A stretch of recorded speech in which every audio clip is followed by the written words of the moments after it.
Hello, lovers. Welcome to Heart, the Living Spiritfully podcast. It is Paul Galoro, and I love you. First, I'm super excited to announce that this podcast is now available wherever you listen to your favorite podcasts. So check out Apple Podcasts, Spotify, Anchor, etc. It is there. So it would mean the world to me if you took a moment to like, subscribe, write a review, whatever option is available to A, keep you informed of when new episodes are released, and B, to tell the world that you are enjoying this as well. I would greatly appreciate that. This podcast is conversations with people I love. And today's guest is Jason Charles Hatton. I love him to bits. I don't want to take up too much of your time with this intro because we talk a lot. So I hope you enjoy it. Please check out Jason's links that are included with the show notes because he is just doing some wonderful things and I think y'all should check it out. So I love you very much and enjoy my heart to heart with Jason Charles Hatton. It is my absolute honor to have my dear friend, the incredible Jason Charles Hatton. My love, hello, welcome. Hello. Thank you for having me. Yes, I'm very excited. You know, well, we've talked about this for a long time. Our Soul Sister Sundays at one point was to be a podcast. And so now here we are having the opportunity to chat. So I just want to tell everyone that's listening how you miraculously appeared in my life. Now, what I'm discovering with each of the guests that I have, I can't remember the exact moment when it was like, hi, I'm Paul. Hi, I'm Jason. But here's two things that sort of fit into, or that are in my mind. It was dodgeball. Okay. We met at dodgeball. Absolutely. And if I'm not mistaken, I think one of the first... dodgeball, to be exact, yes. The Gay Ball Society. Yeah, exactly. Yes. And if I'm not mistaken, one of the first interactions we had was after one of the first or second games. We were all sitting in front of, I think it was the Firkin on Wellesley. Yep. And it was like October or something. And it was early, I can't remember, October, early March. I know you had a scarf on. You had a scarf and a light jacket on. I remember that much. Did I? Yeah, absolutely. I don't even remember that. I'm a visual person, so I just remember everything based on visuals. Yeah. But scarf, totally. That's definitely me. But so I remember there was a time where our team and your team, and there was a bunch of it was my first season, I think your first season, there was a bunch of us, it was our first season. So it was a lot of people that didn't really know each other, just sitting there chatting. Mm-hmm. I think that was sort of the first time that we had an interaction, but the number one memory that comes to mind when I think of you and when I was just all right, this girl she's just the coolest and I need to know everything about her and she needs to be in my life forevermore, was when we had drag night. And it was drag night and everyone was just a bunch of dudes in running shoes and a skirt. You come out with this ridiculous, massive, I think it was a massive pink wig. Yep. Just done up, and your entire team, you guys were all just fierce. And that's when I was I think I went up to you and I was I just love you so much. You look amazing. And then I don't know, we just sort of connected after that. Yeah. I mean, anyone that's going to praise me in drag, they're considered a close friend, I've made many friends along the way. Actually, the first time I had been in dodgeball for several seasons at that point, but the first time we met, we were on the patio, you're right, and we sat down, and it was true, a lot of people didn't know each other at that table, and you were like, I want to break the ice and ask, what's the worst or best date you've ever had? Tell a story. And I was about to tell a story, and all these bitches jumped in and interrupted me, so I didn't get to actually share my story with you. But I remember I was who is this guy? I just love that you were able to, break the ice and just get some conversation going, and it worked. So yeah, I remember you for that moment. Oh my gosh. Yeah. Well, did you ever get a chance to answer that worst date question? Or best or worst? Not to you, but you know what? I will one day. It's a whole separate conversation that probably doesn't serve this conversation at its best. So I'll share that with you one day. Yeah, it was pretty tragic, actually. Yes. Oh, well, now I'm curious. But I'm so honored that you're here because we've had so many heart to hearts, and I just remember every time we Hmm. like interact and converse, I'm like, people need to hear this. The things that we're saying, I don't know, everything that you say is so profound. And I've been watching you, I've been following you on the Instagram for as long as I've known you, but I'm just loving your voice and the things that you're sharing these days. So that's why it's important for me that you're here, and it's also I want to give you space to share from your heart out into the world. Hmm. So on that note, how is your heart? Well, my heart currently is extremely full and just, and it's on fire, but in the complete good sense. I spent actually yesterday with a good friend of mine for the first time since we started quarantine, Danielle Supa, and we spent some time in the park and we just like always like with you we just like got into conversation and it was flowing and it was beautiful and everything seemed to be in perfect unison. So right now my heart is very, very full. Yeah. Full of I love, love lots that. of compassion. Yeah, yeah, I'm feeling good. Oh, good, good. Well, I'm so glad that you're here, and um, we've had so many conversations since quarantine started, Hmm. and also just like interacting with each other, just back and forth through text and everything. But I really love how vocal you are being right now for all of the injustices in the world and all of the ways that the world is just the direction that the world is going. And I Yeah, especially, one of the things that I love, and I've told you this before, and I want the world to know this as well. What I love about your drag is that it's like, it's performance, it's beauty, it's creativity, and it's activism. sure. Like, Yeah, I mean, the only thing that really motivates me are ideas of activism. I don't know if they're always communicated to everyone looking at it, but that's what inspires me. I also feel like just for the last few years, I've been really just honing my skills and all of it. So I feel like I've just been in the seduction stage of my drag, and now I'm ready for like foreplay, which is really going to let you know what's on the menu. And a lot of it is rooted in activism, because it's really the only thing that seems to give me that motivation I need to do it. Because drag, drag's a lot of work, especially when I get into it. And so it's got to be a labor of love and it's rooted in trying to, send out the right messages. hmm hmm so I've been to a few of your parties. Hmm. The one that I Nice. missed, though, I think I was in Italy when you did the underwater one. Coral Queef. That's such a Yes. great event. Yeah, it Tell me was very about that one magical. I because mean, they always are. let's talk about that one because that one Okay. I think was one of the like it was most from my view anyway. It was mostly rooted in activism and especially with the state of the water and the Yes, planet, yes. Yeah, environmentalism. all my themes are usually my drag starts with a theme and then I keep building on it. And sometimes they're a year in advance when I plan these parties. And this one was. But I've always been very passionate about the state of our environment and our planet and how we all affect it collectively. And the fact that most people are walking around completely unaware of how their day-to-day interactions affect our planet. So one of the first signs and one of the things that the planet is doing to give us signals of what we're doing is the coral reef system, because as they bleach and die off the coral reef, which they're still happening at a really alarming rate, uh, in a way they're signaling to us what is about to happen, and kind of it's almost a warning sign. So so the basis of this party was trying to tie in this feeling of appreciation for the coral reef.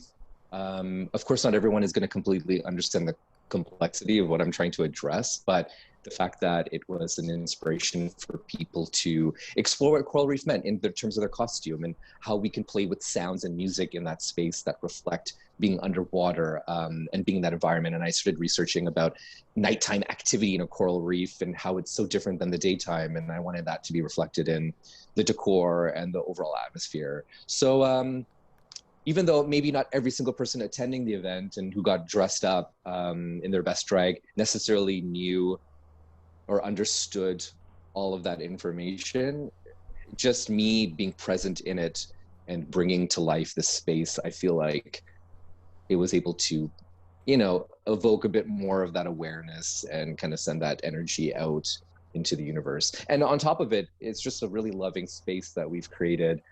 As you know, you've been to these. It's just I've never experienced anything quite like this in anything in nightlife, where you just have this really incredible group of people that have tapped into all this creativity and beauty and want to just be celebratory and exist in the space with one another in a very loving way. So yeah, it was just a really beautiful experience, and definitely the most successful party we've done so far in terms of our turnout and we were able to accomplish.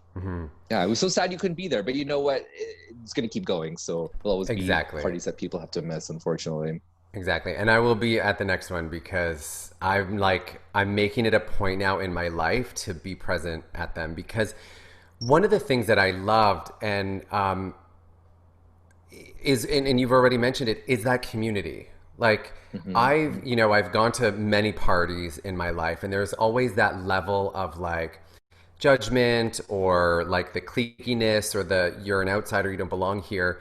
But I'll never forget, I was feeling so, at the first party that I went to, I think that was Intergalactic Bitch.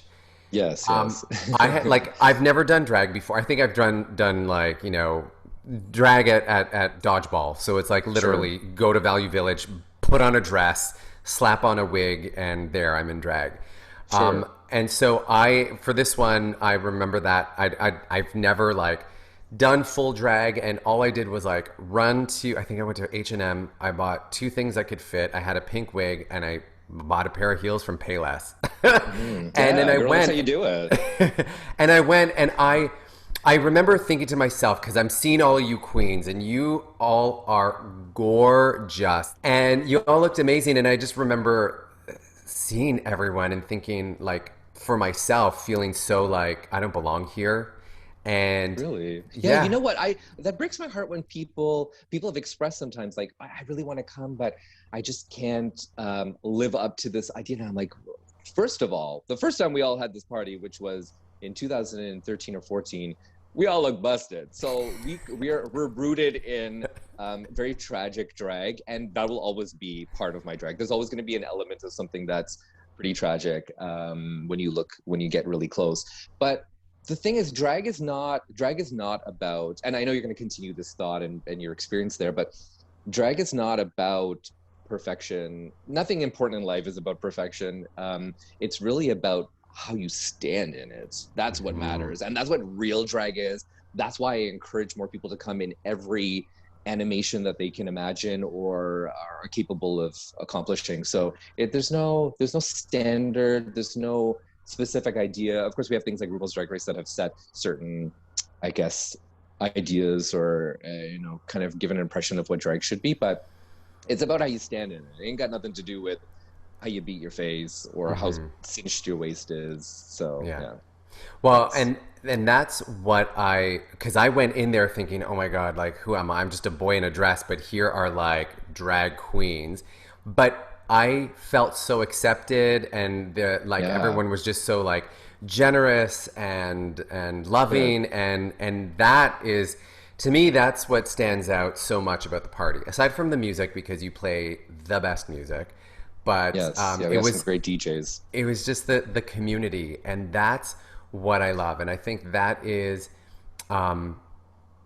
what was missing from a lot of the parties that I've experienced. Now, over the years, I think the only parties that I really go to are yours, or occasionally I'll go to a retro night at a bar or whatever.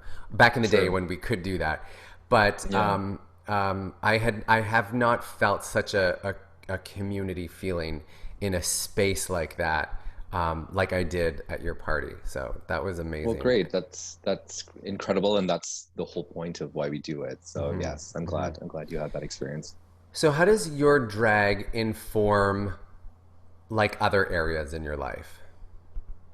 It informs them completely. I think I spent a lot of my youth and for many, many different reasons that I've uncovered now. But a lot of my youth, you know, kind of really being unkind to myself. I had a very distorted and destructive perception of myself and my body and what I'm capable of and what makes me talented or not, or an artist or not. Um, and since doing drag, I was able to tap into some kind of frequency that allowed me to kind of find a strength and ground myself in just things that brought me pure joy. And I think from just experiencing that joy and then seeing the ripple effect of how it affected all the loved ones around me, it just brought a lot of strength to myself. So it's informed me in everything I do. It's brought confidence. It's brought a lot of awareness. It's also helped me break down the illusions of this world around us, because essentially, you know, I learned years ago, I've been reading about these ideas of, you know, only love is real, everything's an illusion. And I understood some of what that meant, but I didn't completely understand. And now I feel I fully understand what that actually means. And I've been able to experience that in creating these illusions in drag and illusions in all the work that I do, even in my day job, where I have to style. I'm a product stylist, so I have to style things on set for photographers, for print or for e-commerce, different purposes. But essentially, it's all illusions that are affecting people's perceptions and either making them desire, you know, to have it or to dislike or whatever it is. It's all illusions. So drag's definitely informed all of that. It's affected how I navigate and everything I do, really. Mm-hmm. Yes. Mm-hmm.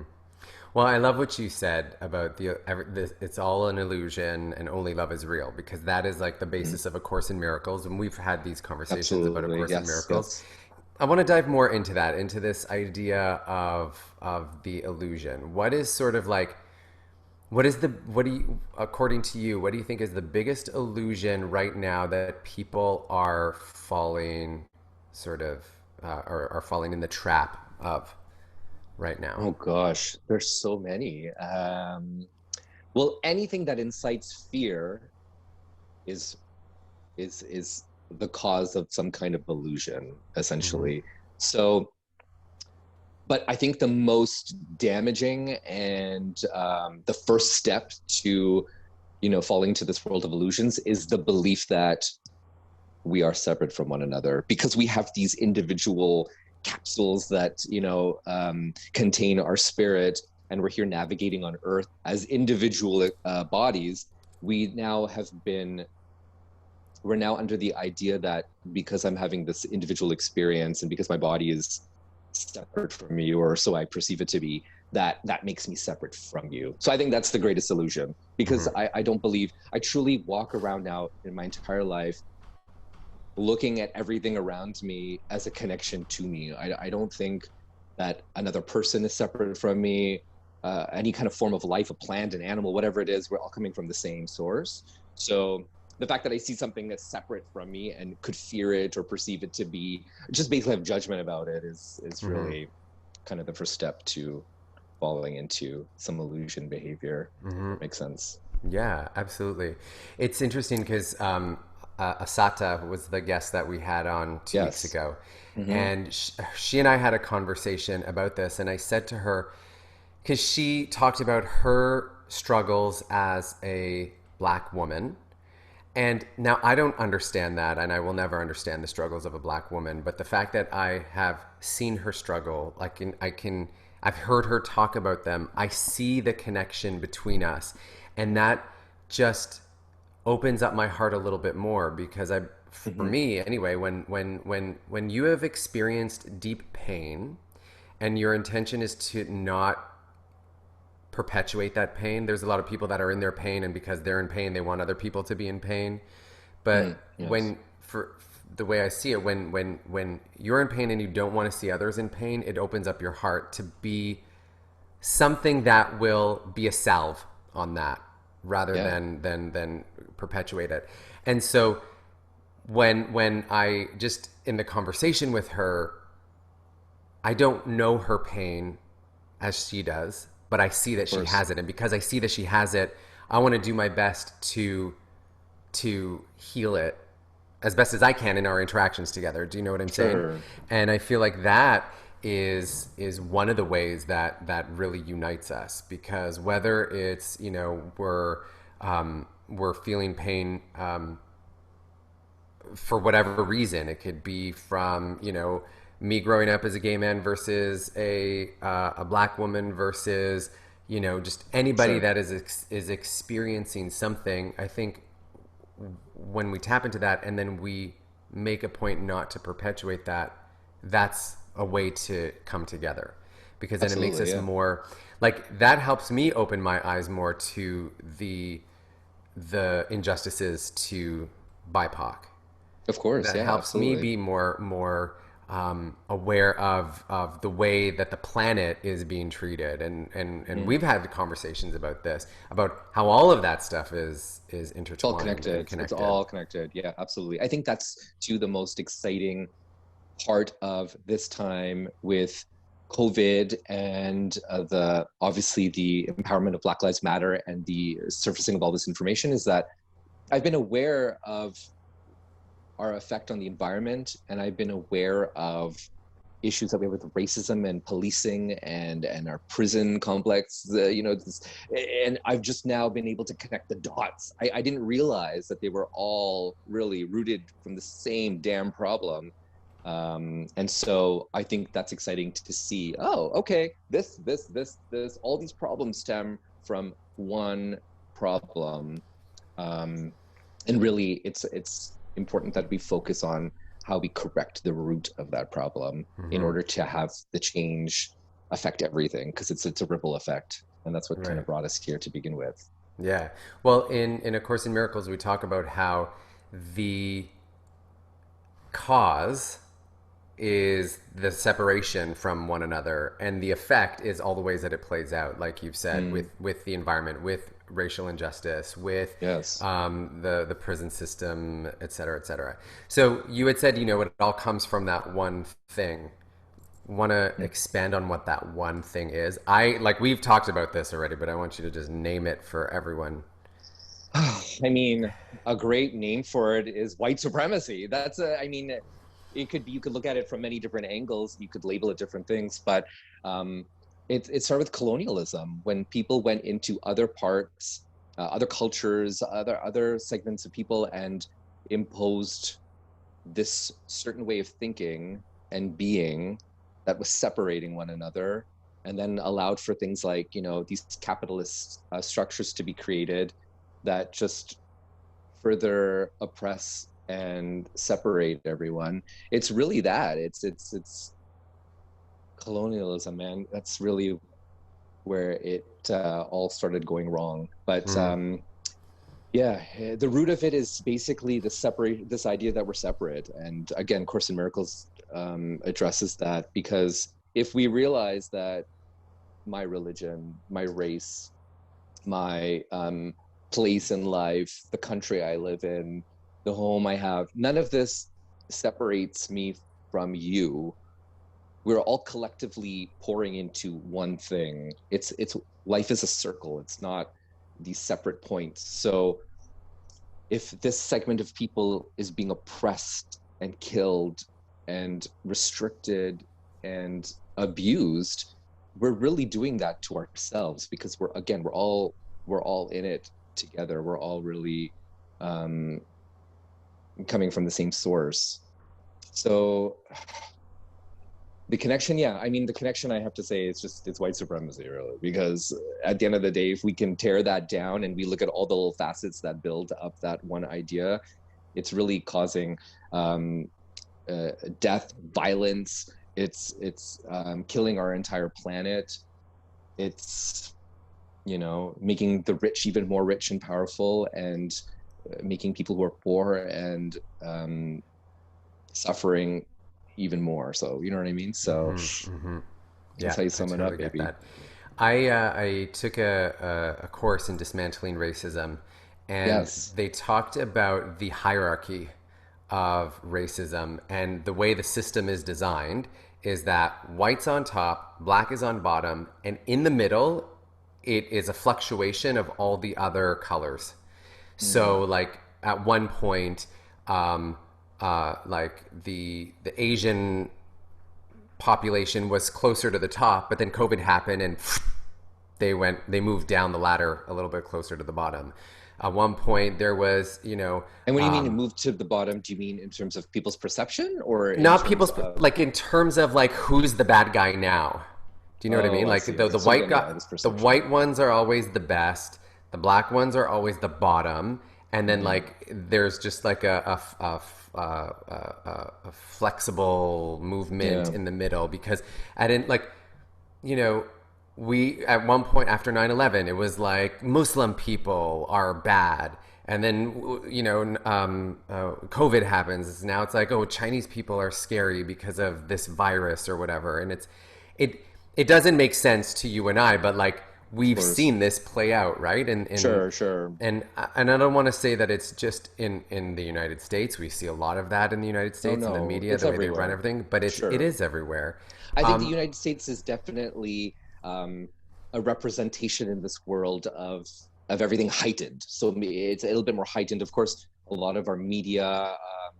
We live in a culture that's rooted in the obsession of celebrity, and a lot of that comes from the United States. So of course, we're influenced by the impact of the United States, and of course, that's where some of the greatest injustice is when it comes to race and division of race. But really, it exists everywhere. Absolutely. And so it was just really interesting because and one of the things too I had this conversation with Asata again. We talked about the Black Lives Matter protest at Toronto Pride years back, and the idea Mm-hmm. of because I was in it and we didn't know what was going on until after, and then there was this whole like kerfuffle, and some woman came up to me at this party that I was at, and she was like, "I can't believe they did that. All lives matter." And she said it with such like hatred, and this it just I feel things, and it just felt icky to me, and I didn't have the Sure. words or the language for it. So it's that sort of thinking that like Yeah, it's seeps into. toxic. Yeah. I mean, of Course in Miracles, or this idea again, when you separate and you are operating from the ego self, which is part of this human experience, the more you identify with the ego, which is essentially this idea that you're separate from everything, um, you're going into an idea of insanity. The more Mm, you're identifying with ego rather than the true authentic self, the more you're going insane. So when I hear these people, and I've experienced it in my own family, I've seen it in workplaces that I've had to work in, and I literally I don't always know. Obviously I speak up, but I don't know if I can actually get through to that person because I feel like they are insane. And I know they are, because they completely have a complete skewed idea of what is happening, and their perception is so far off from the truth.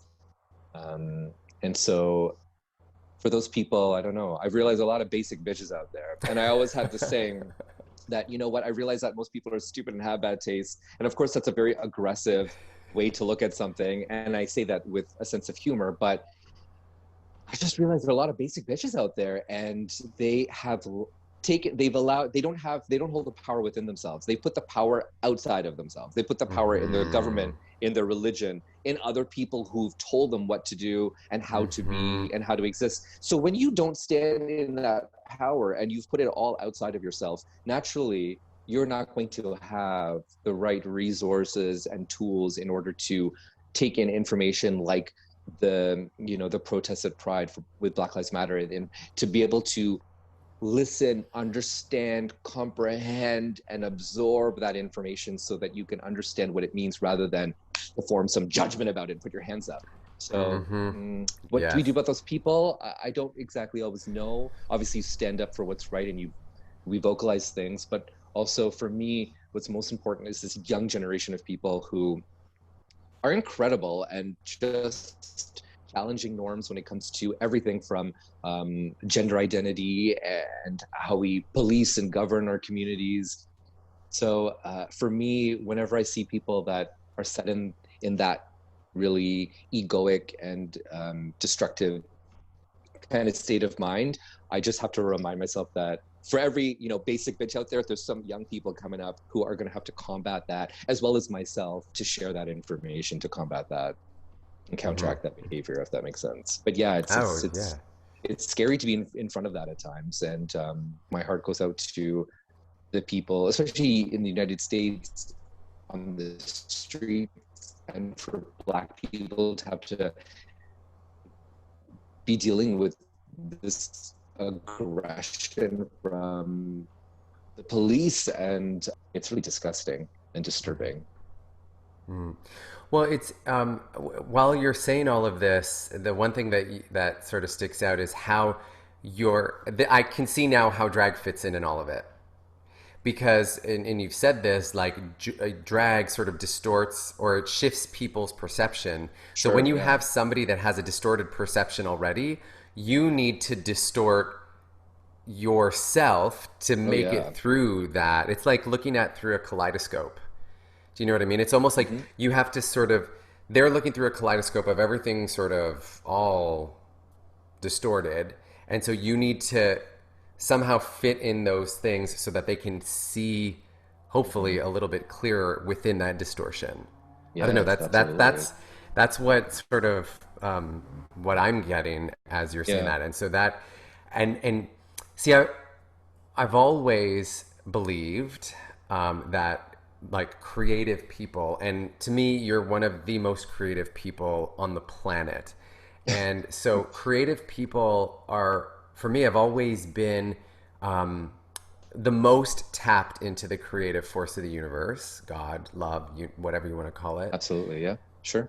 Because they creatives come up with such interesting ways to relay a message.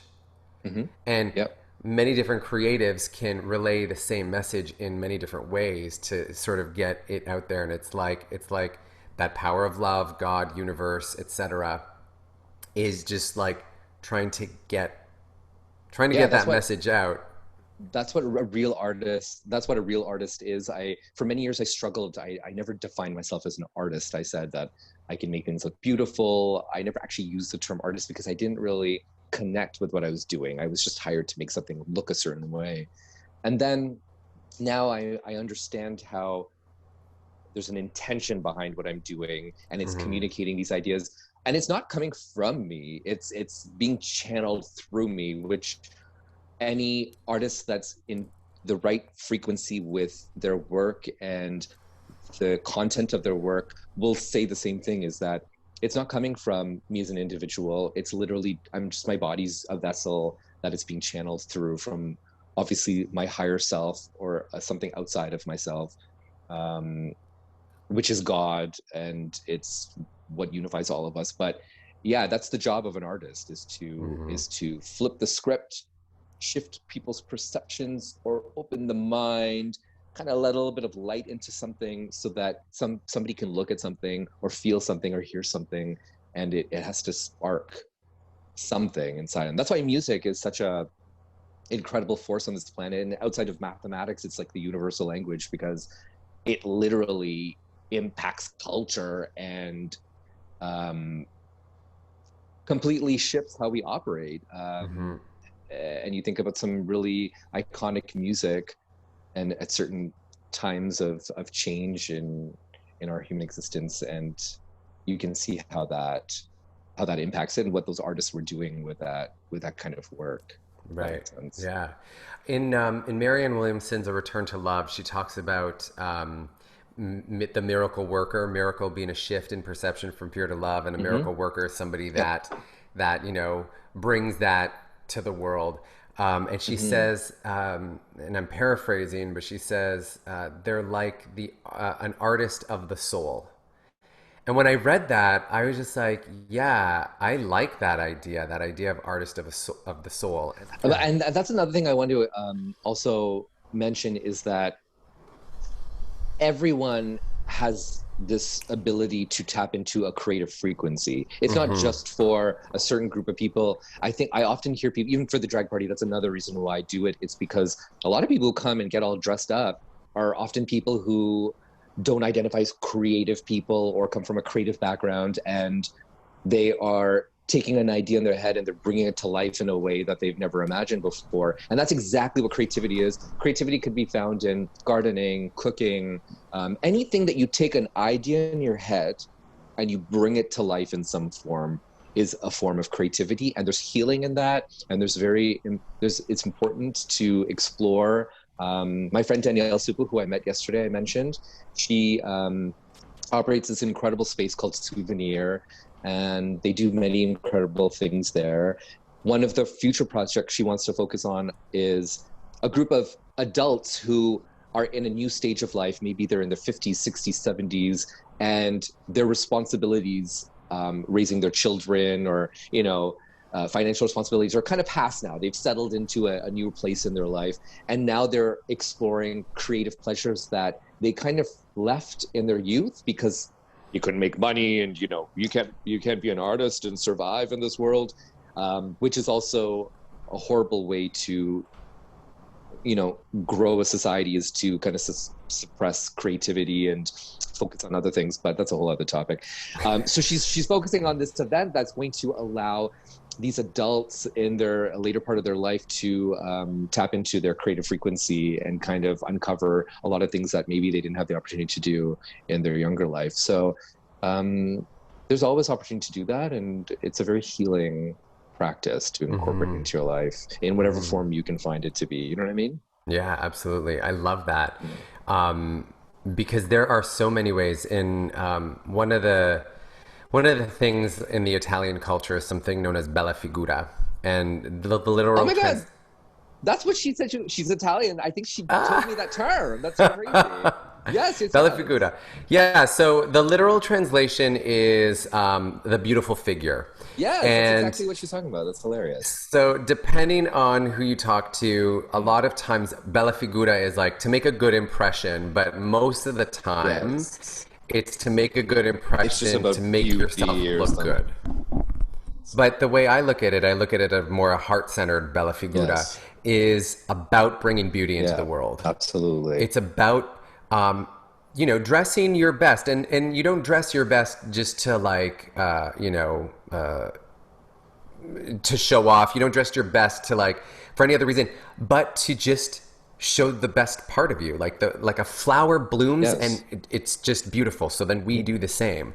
Sure. And everyone has a different idea of what that is. Yeah. And I think as long as you are aware of the intention behind it, that's going to really result in the outcome. I'm sure some people are navigating because they feel they need to put on a certain visual to please others, and that will unfortunately draw in a different kind of energy and attract a different kind of frequency altogether. But yes, what you're talking about, if you have that intention and that the idea of you're dressing for the part of your best self to represent that, I think that's a really beautiful thing to tap into. Absolutely. Yeah. And that also brings into the whole idea of heart-centered Bellafigura is that self-care, those self-care practices where we carve out our time. Like for me, my morning practice is sacred. That's what I need for me to feel my best, because I know when I wake up in the morning and I don't take that time to do things that make me feel good, I'm a different person through the day. And so that self-care is part of Bellafigura as well, I think. Part of that. Yeah, it's so funny because one of the topics I was like, maybe we'll get into this today with Paul. And it's because it was from my conversation yesterday with Danielle, but we were talking about words and the power of words. I didn't realize her and I both have a passion for words, but from a very different perspective, I guess you can say, or understanding. Because I follow Maya Angelou's work, and she's always talked about the power of words, especially for somebody like her, a poet and this incredible writer, and her whole life has been based off of the words that she's presented. She talks about words as a powerful force, and I believe humans, we have thoughts and words that are the ways that we channel our frequency. So if we're like satellites, words and thoughts are what channel and attract what we bring into our life. And Maya Angelou talks about the power of words, and Danielle Supa, who I was with yesterday, she's obsessed with words, but finding out the origin of it and breaking it down and what it means and how was this integrated into this particular language, and does that word exist in this language? Because really our communication and our understanding of information is based off of the language and the words that we use. So certain cultures don't have words to express certain things, or have other words to express things like oppression or hate. It's just very interesting how that plays a huge role in our entire understanding of the world and each other. Yeah. Because you look at something like, I was speaking to somebody who's talking about Indigenous people, and they don't really have words that express hate towards other people. They don't have derogatory terms in their language. They have a multitude of words for love and God and connection of that. And it's so very interesting. Then you look at something like English and how many words that could be used in a derogatory sense, and how many limited words we have to say the word love. How many more do we have? So it's just interesting, and it was cool to talk to her about that, because it was just interesting to see how valuable words are in so many different aspects of our lives. Well, and it's interesting that you say that, because I've noticed even with myself, once I started to shift my vocabulary, for me, once I stopped using the really like cool terms for certain things of the day, I noticed there was what would an example shift. of that be? Like, you know, and because I know we see this a lot, especially amongst, you know, gay men. Blessed. We've got words You're gonna say blessed? oh, blessed is amazing. But like I stopped using lucky and I say blessed instead, because there's a different vibration there. But even something like sick. Oh yeah, that's so sick. It's like, but that, I get it. I get the intention is like, oh, this is really something really cool. But the vibration behind that word sick actually is a lower vibration. So if you're going around, oh, this is so sick, this is so sick, this is so sick. Yes. Yeah. And so I here's another word, this word, and it's for the longest time. I actually called out someone who's quite, like, she's an advocate in her own way of I'm going to use the word that she uses, but I had to sort of call her out on it because I don't feel like it's the correct term, but this term tolerance. Okay. Tolerance, I don't think is the right word for what we're looking for in this world. Because I was doing a Facebook Live and she's like, oh yeah, it's all about tolerance. Like, I don't want somebody to tolerate me, because if I were to tolerate you, that means that there's a lack of understanding of that experience. And also it still has a lower vibration to it, because if I'm here to just tolerate you, I'm here with my lower vibration of being annoyed by you, of being angry at you, of hating you, still exists while you are there doing your thing. And we got to get away from this word tolerance, because in my anti-racism work, I'm part of this anti-racism accountability group. And I was having a conversation with one of the women, and I said, tolerance is not the right word. And she found this this blog post about how tolerance, we need tolerance amongst the people, tolerance for BIPOC, tolerance for gay, tolerance for trans. And I'm like, no, we need acceptance. And love for, and compassion for, yes. Because when I accept you for all you are, I'm not changing you. Totally. I'm no longer in disharmony. I'm at a peaceful place that allows you to exist exactly as you are, and allows me to exist from the most centered, peaceful place that I can be. How about incorporating? Incorporating is more than tolerating, because you're incorporating this into existence. You're not tolerating it for all the things that you resented for. You're incorporating it for all the things that it brings. You know what I mean? Yes. But that's true. Yeah, absolutely. I completely agree. And that's exactly at high and low frequency. This is also how I distinguish my own patterns in my life. And when I am operating out of ego or saying something that I know right away is like, oh, no, this is low frequency vibes. I'm looking for high frequency, baby. I'm trying to connect to my higher self. And currently the majority is operating on a very dense, low frequency. And more and more of us are kind of awakening and kind of elevating ourselves to this higher frequency. And as we do that, we're kind of bringing people along with us. But that's definitely something to be mindful of. And in terms of vocabulary as well, as yes, what is high frequency and low frequency? Yeah, completely. And I like the work that I do with my clients when we're having conversations, when we're talking about their beliefs on certain things, when we're trying to reframe stuff. I'm very like, let's say we use an affirmation. Why did you choose that word? How does that word make you feel? Because a lot of times we say things just because that's what we've been told to say, or there's like this idea, I call it faux spirituality, of like throwing pink paint on everything. That doesn't always, and the language that we use reflects that a lot. That actually doesn't raise our vibration. That keeps us in a lower place. You know, when I was studying yoga and we study Sanskrit and all of that, it had come up in my study that Sanskrit is one of the first languages, and it actually comes from like the sounds that you hear are reflections of the vibration of what it is they're talking about. And especially in a lot of the chants, the mantras, those are vibrations, and we see this a lot in the Kundalini tradition as well. Yes, absolutely. Yeah. Those sounds, they're not even words, they're sounds, are a reflection of the vibration. And then a lot of other languages sort of come from that. But then we see, and even when I was studying Italian, like you said, there's different languages have numerous ways to say things, and we're very limited in English. So that vibration is important. Yeah, I did for the new moon on the 20th, the new moon in Cancer. I did a Kundalini meditation, and it was the Satanama. Yes, Kirtan Kriya. I love it. Let me just tell you. First of all, that was the first time I've done that.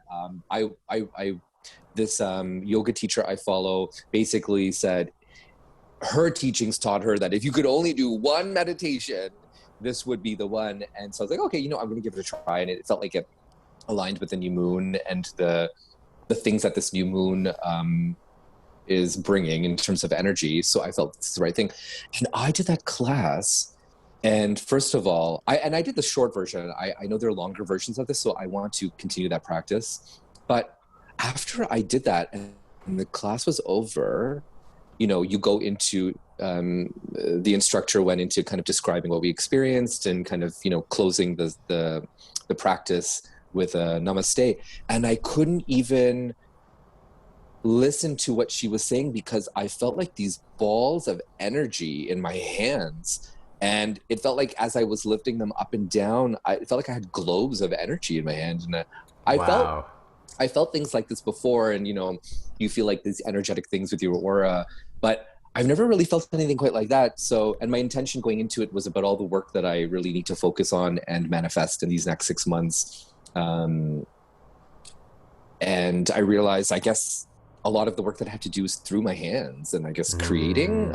I don't know, because it was a fire I felt in my hands. That's amazing. Yeah. That is a great practice to do. And also, studies have been shown how doing this repeatedly, plus the way that your tongue hits the roof of your mouth, actually reprograms your brain. And so it is like she said, so if there's ever one thing that you do in Kundalini, that's one of the main ones. Oh, I love that you're doing that. That's amazing. That you I'm doing many things that are serving my soul in a way that I've never really focused on before.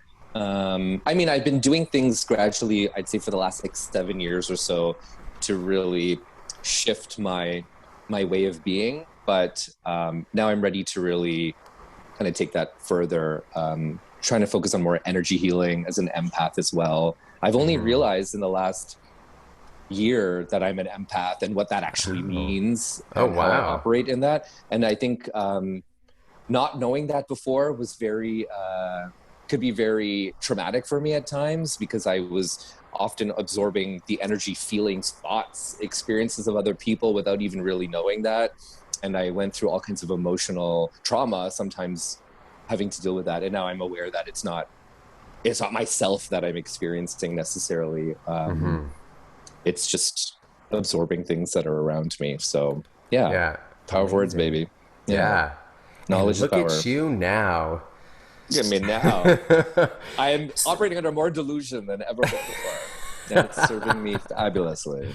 So I want to know what's going on for you, and what can we expect from Mango in this next little time? Because I would, you know what, I'm going to definitely include your links to your social for Mango, because I think it's amazing. I would love to show a video right now, that video that you did for Pride. Coming out of the glitter thing. I just fucking love you. Yeah, it was, that was a fun experience. I mean, obviously Pride had to go digital this year because of COVID, and Pride Toronto committee, we were trying to find new ways to get people to share content online. So I was able to, do a couple of great things, and it was a lot of fun. It was very experimental because I was learning about, okay, if we're filming at home, what lighting works, what the editing process is like after, copyright issues when you include music in stuff on social media. So there's a lot of learning experiences throughout that. But yeah, it made for some fun content. I think I'm going to keep building on that. It was really great to experiment with that, because that's going to be the future of interacting and entertaining, especially as drag queens. So I have a few things in the works. What can I share without giving away too much information? There's definitely going to be some very strong visuals and audio that's going to be coming out that's very rooted in activism and charged by all these things that I've learned and gained during this time in COVID and isolation. I don't know if there's anything specific I can share just yet, but I'm working on multiple projects. I'm working on 4 different projects right now. Oh, wow. All right. So are you ready for a little lightning round? Sure, why not? I mean, it sounds like a lightning storm is on its way, so it feels appropriate, yes. What makes your heart sing? What makes my heart sing? It depends on the motherfucking day. That's what I'm saying. All right, today, right now, what's making your heart sing? This conversation with you, the sound of that rain, this delicious coffee I'm drinking, gratitude. You know what? Gratitude makes my heart sing, because whenever I have to tap into a higher frequency where I feel like that would make your heart sing, it has to be rooted in gratitude. So definitely gratitude. I love it. I love it. What makes your heart heavy? Oh, what makes my heart heavy? The Walking Dead. And I mean that by people that are walking around, sleepwalking. The Walking Dead. That makes my heart very heavy. Low frequency, operating people. It makes me very sad. It also, I have compassion knowing that these people have been misguided in the process. But that definitely makes my heart very heavy. What's your heart's desire? My heart's desire? To be able to manifest and create all the beautiful ideas that exist in my head. I love that. What makes your heart go boom, boom, boom until noon, noon, noon? Oh, okay. Because that song is like one of the songs that remind me of you. There are many. Rob. Oh, Rob. yeah. Okay. Reminds you of me. Well, you know what? Get in line, bitch, because you're not the only one. Boom, boom, boom till noon, noon, noon. You know what? I just love somebody that stands in their authenticity unapologetically and with like great confidence. That makes my heart go boom, boom, boom. When I think of like the most attractive quality in a human being, it's just somebody that is just stands in authenticity and just loves every moment of that. And I find that to be the most attractive quality, and that makes my heart go boom, boom, boom till noon, noon, noon. Yes. I love it. And I feel like you do that for yourself, which is I have started. Yes, I do that now. I didn't, like I said before, I spent many years, not appreciating my body or myself, or what I'm capable of. And now, yes, I make a conscious effort to do that. Absolutely. I love it. I love it. If you could create the title for this episode based on our conversation, what would it be? Illusions and Delusions. How about that? I love it. Illusions and Delusions with Yes. Jason Charles Hatton. Correct, yes. Mm-hmm. I love it. I love it. That's amazing. Anything else that your heart wants to share? Anything else my heart wants to share? Well, I always approach things with a little bit of sass, I guess you can say, which obviously very much is informs my drag. But I want to just say to people, I run into people that I haven't seen in a while, or, you have conversations online with people, and people are like, oh, how are you doing during this time? How you doing? It's a rough time, huh? I want to just say, I don't want any more of that. I don't want any more of this feeling sorry for ourselves for this time. Because you know what? This time, it was a long time coming, first of all. And if we don't make a conscious effort to start learning and in search of more information that's going to empower us and help us progress, because it's a collective, COVID will just be the beginning of all of this. And people are going to eventually look back and be like, oh, COVID.